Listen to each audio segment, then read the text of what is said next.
Hello everyone, स्वागत है आप सभी लोगों का शिक्षा फॉर नौकरी में। इस वीडियो लेक्चर में हम लोग डिस्कस करने वाले हैं यू टेट उत्तराखंड के लिए प्रीवियस ईयर के पेपर को आज हम डिस्कस करेंगे। और यहाँ हम लोग पेपर 2 के लिए डिस्कशन करने वाले हैं, जिसमें आज हम लोग साइंस के प्रीवियस ईयर के क्वेश्चंस को देखने वाले हैं। तो वीडियो बहुत इंपॉर्टेंट रहने वाली है, क्योंकि in previous year question paper के साथ में हम लोग अपनी आगे आने वाली वीडियोज़ में हेल्प करेंगी ये वीडियो, जिससे हम अपनी प्रिपरेशन अच्छे से कर सकते हैं। तो ये है हमारे पास यू टेट का 2020 का पेपर है, और पेपर 2 के हम लोग बात कर रहे हैं। यहाँ पर आज हम पेपर 2 को डिस्कस करेंगे और सारे साइंस के क्वेश्चन को डील कर रहे हैं। इस वीडियो लेक्चर में हम 15 क्वेश्चन को डील करेंगे, और नेक्स्ट रिमेनिंग 15 क्वेश्चन जो है नेक्स्ट वीडियो में रहेंगे। स्टार्ट करते हैं अपनी आज की वीडियो। क्वेश्चन नंबर 121 से स्टार्ट करेंगे। टेलीग्राम पर ज़रूर कनेक्ट कर लेना भाई, क्योंकि मॉक टेस्ट की जो सीरीज़ है वो भी लगातार हमारी चल रही है, तो आप वो भी ज्वाइन कर सकते हैं मॉक टेस्ट की सीरीज़ को। तो क्वेश्चन 121 बोलता है, साइंस के लिए क्वेश्चन है भाई पेपर 2 के लिए। इसके साथ साथ हम एसएसटी वाले पोर्शन को भी लेके आएंगे। BHC और मैथालियन क्या चीज़ है, आपको ये बतानी है। हिंदी इंग्लिश दोनों में देख रहे हैं भाई, एक साइड हिंदी है एक साइड इंग्लिश है। तो ये पूछा गया है BHC क्या है और मैथालियन क्या है। एक कीटनाशी है या कीटनाशक है, कवकनाशक है, या फिर खरपतवार नाशक है, आपको बताना है। इंग्लिश में देख लो इसको। BHC और मैलेथियंस आर पेस्टिसाइड्स, इंसेक्टिसाइड्स, फंगिसाइड्स या फिर वेडिसाइड्स। तो राइट आंसर है जो BHC क्या होता है। सबसे पहले हमें समझना है BHC का सूत्र क्या है। C6H12Cl16। तो ये होता है हमारा BHC, और ये एक प्रकार का क्या है भाई, ये है हमारे पास इंसेक्टिसाइड्स। इंसेक्टिसाइड्स है जो क्रॉप्स पर छिड़का जाता है, जो फसल होती है ना एग्रीकल्चर में, उस पर जो कीड़े लग जाते हैं उनको हटाने के लिए जिनका इस्तेमाल किया जाता है। तो उसमें से एक होता है हमारे पास BHC और malathion. Option number B is the right answer. इसका सूत्र क्या होता है, C6H12Cl6 होता है। इसको हम बोलते हैं बेंजीन। नाम देख लो इसका, बेंजीन हेक्सा क्लोराइड। ठीक है भाई, बेंजीन हेक्सा क्लोराइड क्या है, ये BHC है। इसको ध्यान रखना आप। और ये हाईली टॉक्सिक है। इसकी जो केमिकल प्रॉपर्टीज़ है ये क्या है, हाईली टॉक्सिक है, लेकिन इनफ्लेमेबल है। नॉट इनफ्लेमेबल, ज्वलनशील नहीं है, लेकिन हाईली टॉक्सिक है। ये सूत्र मैंने इसका सामने लिख दिया है। इंसेक्टिसाइड्स के रूप में ये प्रयोग होती है। तो सारे क्वेश्चंस को इसी तरीके से डिस्कस करते चलेंगे, क्योंकि क्वेश्चन को समझना भी है भाई। तो BHC का इस्तेमाल कीटनाशक के रूप में किया जाता है। नॉन कंबस्टाइल है, इस चीज़ को हम ध्यान रखना। तो क्वेश्चन नंबर आता है 122। रेडिएशन प्रदूषक का एक उदाहरण क्या है। SO2 है, O3 है, आयोडीन 131 है, या फिर निस्तारित बिजली के बल्ब। इंग्लिश में देख लो एक बार। One of the examples of radiation pollutant is SO2, O3, iodine 131 या फिर डिस्कार्डेड इलेक्ट्रिक बल्ब। तो 121 122 के लिए राइट आंसर है ऑप्शन नंबर सी। जो एक एग्जाम्पल है रेडिएशन ऑफ पॉल्यूशन का, पॉल्यूटेंट्स का, वो है हमारे पास आयोडीन 131। अब आयोडीन 131 जो है क्या चीज़ है, इसको हम समझते हैं। ऑप्शन नंबर सी को, आयोडीन 131 क्या करता है भाई। देखो, जितने भी हमारी मेडिसिन्स होती हैं उसको, उन मेडिसिन्स में जो कैंसर वाली जो बीमारी होती है उसको क्योर करने का काम करता है ये आयोडीन। इसको शॉर्ट में बोल देते हैं I31। तो ये मेडिसिन्स में कैंसर पेशेंट को दिया जाता है रिकवर करने के लिए, डायग्नोज करने के लिए, ट्रीटमेंट। और कैंसर में भी जो थायराइड ग्लैंड्स होते हैं, जो थायराइड ग्लैंड होता है, उसके कैंसर को डिटेक्ट करने के लिए या उसके कैंसर को डायग्नोज करने के लिए हम इस्तेमाल करते हैं आयोडीन 131 का। इसको ध्यान रखना। और एक प्रकार के क्या है, रेडिएशन प्रदूषक का एक उदाहरण है, ऑप्शन नंबर सी। नेक्स्ट आता है हमारे पास क्वेश्चन नंबर 123।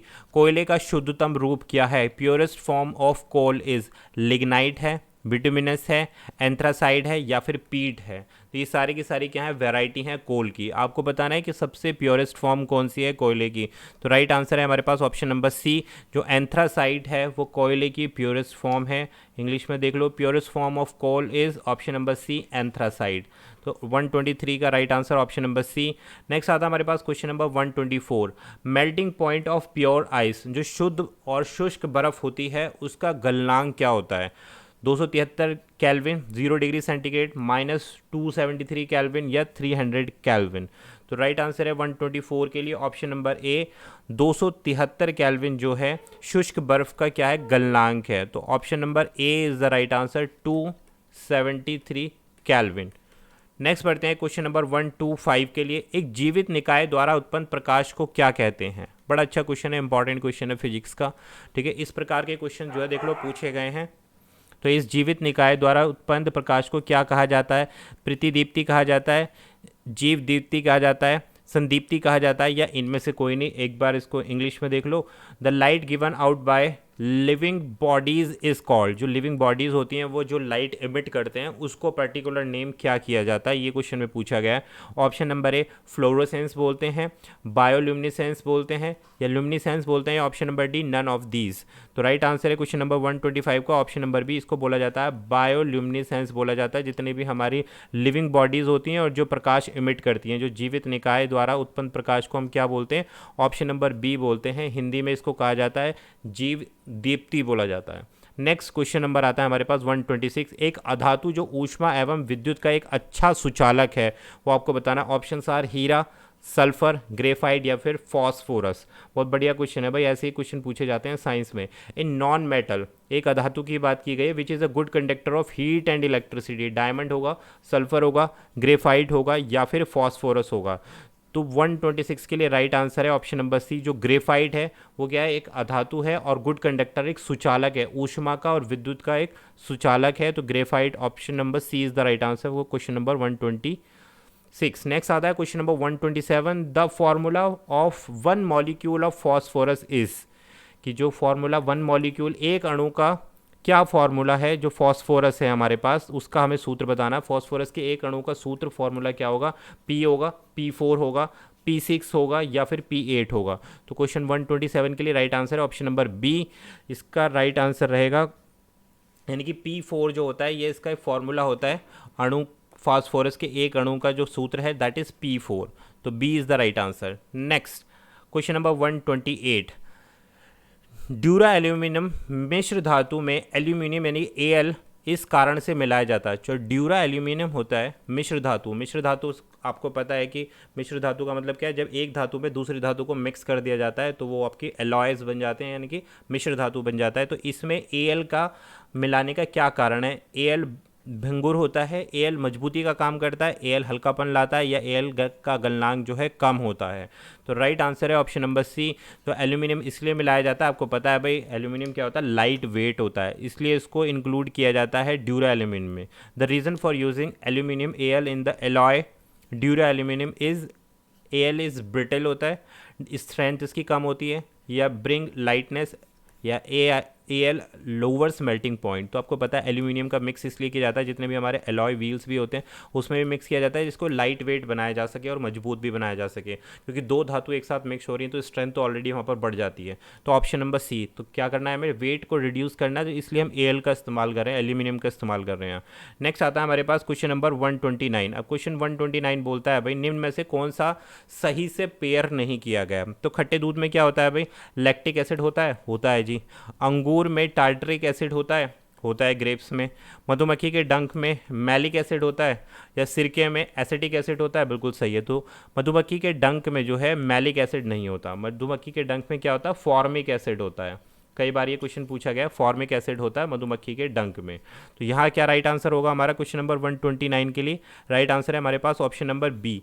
पहला, दूसरा और चौथा स्टेटमेंट सही है, जो तीसरा स्टेटमेंट है वो गलत है, इसलिए हमने ऑप्शन नंबर बी को चूज़ किया है। इंग्लिश में देखना चाहते हो तो देख लो, इधर जो क्वेश्चन है हमारे पास वो इंग्लिश में ये है कि जो खट्टा मिल्क होता है उसमें लैक्टिक एसिड होता है, ग्रेप्स जो होते हैं उसमें टार्टरिक एसिड होता है, बी स्टिंग में क्या होता है? मैलिक एसिड नहीं होता, यहाँ क्या होता है? फॉर्मिक एसिड होता है, और विनेगर में क्या चीज़ आती है? एसिटिक एसिड आता है। नेक्स्ट बढ़ते हैं भाई, क्वेश्चन नंबर आता है हमारे पास 130। क्वेश्चन को देख लेते हैं, क्वेश्चन नंबर 130 को। निम्न में से कौन सा क्रिस्टलीकरण के लिए सही है? यह एक भौतिक परिवर्तन है, इसका प्रयोग पदार्थ को शुद्ध करने में होता है, केवल एक, केवल दो, या इनमें से 1 और 2 दोनों आपको बताना है, या ऑप्शन नंबर डी ना एक और ना ही दो।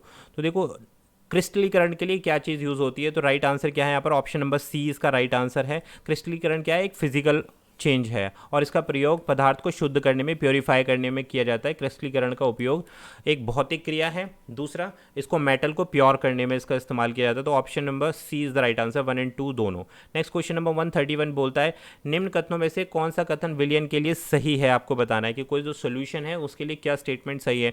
विलयन दो या दो से अधिक पदार्थों का एक विषमांग मिश्रण होता है। यह ठोस, द्रव, गैस में हो सकता है। तो केवल एक है, केवल दो है, या दोनों ही सही हैं या दोनों ही गलत हैं, आपको ये बताना है। क्वेश्चन नंबर हम डील कर रहे हैं 131। तो 131 के लिए राइट आंसर है ऑप्शन नंबर बी। बी क्या बोलता है, ओनली स्टेटमेंट 2 करेक्ट है। यह ठोस, द्रव, गैस अवस्था में हो सकता है। जो विलयन है वो भाई ठोस, द्रव और गैस अवस्था में हो सकता है। तो statement 2 is the right answer. आपसे पूछा गया था कि क्या करेक्ट सॉल्यूशन होगा। Solution is the heterogeneous mixture of 2 और मोर सब्सटेंस, या it can be solid, liquid और गैस। तो ऑप्शन स्टेटमेंट 2 सही है, इसलिए हमने बी ऑप्शन चूज किया है क्वेश्चन नंबर 131 के लिए। नेक्स्ट आता है क्वेश्चन नंबर हमारे पास 132। The full form of ICT, बहुत आसान सा क्वेश्चन है। ICT का पूरा नाम आपको बताना है, सूचना एवं संचार प्रौद्योगिकी, सूचना एवं कंप्यूटर प्रौद्योगिकी, अभिनव और संचार प्रौद्योगिकी, या इनमें से कोई नहीं। तो 132 के लिए राइट आंसर है ऑप्शन नंबर ए। ICT का फुल फॉर्म है इंफॉर्मेशन कम्युनिकेशन टेक्नोलॉजी, सूचना एवं संचार प्रौद्योगिकी। बहुत आसान सा क्वेश्चन था भाई। Full form of ICT is information and communication technology, option A is the right answer. Next आता है हमारे पास क्वेश्चन नंबर 133। अब 133 बोलता है नई शिक्षा नीति 2020 के तहत किस कक्षा से कौशल विकास का कोर्स प्रारंभ होगा। न्यू शिक्षा नीति से क्वेश्चन जरूर पूछे जाएंगे। तो इसके लिए राइट आंसर है हमारे पास ऑप्शन नंबर बी। 133 का right answer option number B है कि क्लास 6 से। इस चीज़ को ध्यान रखना है। न्यू एजुकेशन पॉलिसी जो इम्प्लीमेंट की गई है, जिसमें स्किल्स को डालने की बात की गई है, न्यू एजुकेशन पॉलिसी के अकॉर्डिंग जो स्किल डेवलपमेंट कोर्स है वो क्लास 6 से स्टार्ट होगा। नेक्स्ट आता है हमारे पास क्वेश्चन नंबर 134। निम्नलिखित में से कौन सा वैज्ञानिक दृष्टिकोण का एक गुण नहीं है। अधिक सीखने की उत्सुकता, समस्या के प्रति व्यवहार में वस्तुनिष्ठता, या कठिन कार्य, या खुला मस्तिष्क। तो देखो, कठिन कार्य यानी कि हार्ड वर्क जो है वो वैज्ञानिक दृष्टिकोण नहीं है। यानी कि आप हार्ड वर्क करे जाओ या लेबर का काम करे जाओ, तो क्या वो एक साइंटिफिक मेथड है? नहीं। साइंटिफिक मेथड वो है जिसमें आप अपने ब्रेन का मैक्सिमम यूज़ कर सकते हो। ठीक है, जैसे सीखने की जिज्ञासा जो होती है, समस्या को सॉल्व करने की जो नीतियाँ होती हैं, या फिर open mindedness. But hard work जो है एक साइंटिफिक एटीट्यूड नहीं है, इसलिए option number C. Next question आता है हमारे पास 135। 135 क्वेश्चन बहुत ही बढ़िया है भाई, और ये इम्प्लीफेंस करता है जो फॉर्मेटिव असेसमेंट है। विज्ञान में रचनात्मक आकलन क्यों महत्वपूर्ण होता है, ये आपको बताना कि रचनात्मक आकलन पर कई सारे क्वेश्चन हम कर चुके हैं। ये क्या होता है भाई, ये निदात्मक होता है। जो फॉर्मेटिव असेसमेंट होता है, जैसे शॉर्ट टर्म में टेस्ट लिए जाते हैं, जैसे FA हो गया, आपका क्लास टेस्ट हो गया, तो ये क्या है, फॉर्मेटिव टेस्ट है। तो ये निदानात्मक होता है, यानी कि डायग्नोस्टिक होता है, सॉल्व करता है चीज़ों को, बच्चों की समस्या का पता लगाने के लिए फॉर्मेटिव टेस्ट विज्ञान में ज़रूरी होते हैं। तो option number B is the right answer. तो अभी हमने 15 क्वेश्चन डिस्कस कर लिए हैं, रिमेनिंग 15 क्वेश्चन नेक्स्ट वीडियो में डिस्कस करेंगे। वीडियो पसंद आ गई हो तो लाइक कर देना, चैनल पर नए हो तो सब्सक्राइब करना। प्रीवियस ईयर पेपर 2 को हमने डिस्कस किया है, नेक्स्ट वीडियो भी हम इसी के सेकंड पार्ट लेके आएंगे। तो चैनल को ज़रूर सब्सक्राइब कर लो यूटेट प्रिपरेशन के लिए। Thank you for watching this session.